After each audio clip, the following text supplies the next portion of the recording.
And the city itself is actually two cities.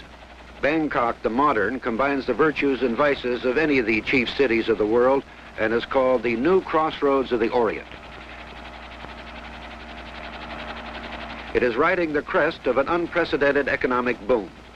A visiting World Bank mission surveyed Thailand's economy recently and was flabbergasted to learn that it's expanding at a rate of 10% a year, almost twice that of even the most prosperous Western countries.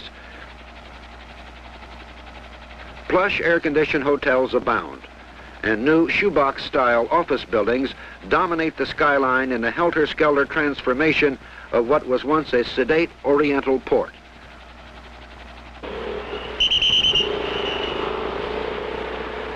Traffic congestion has now reached staggering proportions.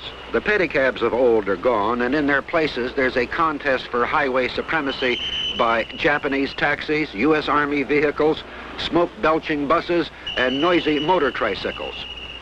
The unceasing flood of tourists, plus the influx of American military and civilian personnel, account for much of the confusion, but much, too, is the inevitable consequence of progress. In the old days, a languid quiet settled over the city once dark. Now, Bangkok swings at night. Thousands of colored neon signs proclaim the city's bars, bathhouses, massage parlors, and dozens of luxurious nightclubs, each with its pretty Thai hostesses. These spots are the favorite. You come fly back to me. I'm sorry about that. I'm sorry about that. You found me love and you left me back. I'm sorry about that. Although Western influence has drastically changed the city in the past few years, there still exists Bangkok the Old, an ancient city of glittering temples and palaces of fairy tale magnificence. If Bangkok the New symbolizes the nation's economic boom and its full-scale emergence into the 20th century, it is through Bangkok the Old that one appreciates the history that has converted this nation into America's most dependable ally in Southeast Asia. Thailand is unique among the countries of this area in that it has never been a European colony. Consequently, it has no anti-colonial complex handicapping its attitude toward the West because it's always been fiercely independent. If Thailand's traditional independence is one leg of its tripod of stability, a second leg is certainly the popularity of the king, a direct descendant of the Chakri dynasty, which has reigned since 1782. The present king, Bhumibol, who reigns with his beautiful queen Sirikit, is clearly a strong and unifying national symbol.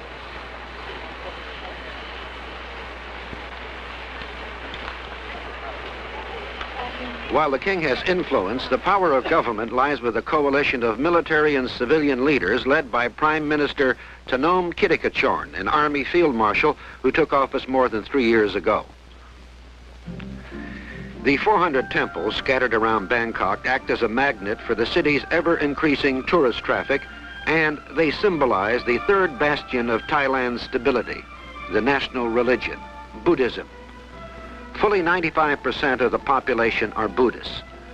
Unlike the Buddhism of Vietnam with its overtones of strident political involvement, the Buddhism of Thailand is reflective and inner-directed.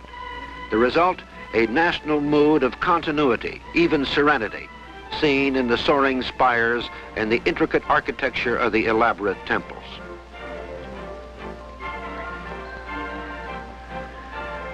Bangkok was once called the Venice of the East because of the maze of klongs or canals which intersected the city and extended into the countryside. A big number now have been filled to make roads, but many of those remaining are jammed with boats of every size and description. A must on every tourist agenda is a visit to watch the early morning market boats on their way to Bangkok. Unlike much of Asia, Thailand is not overcrowded and could probably support 2 or 3 times the present population of 32 million. Combine this with a favorable climate and the fact that nearly 85% of the farmers own their own land, and it is not surprising that Thailand is rich by Asian standards and richer still in potential.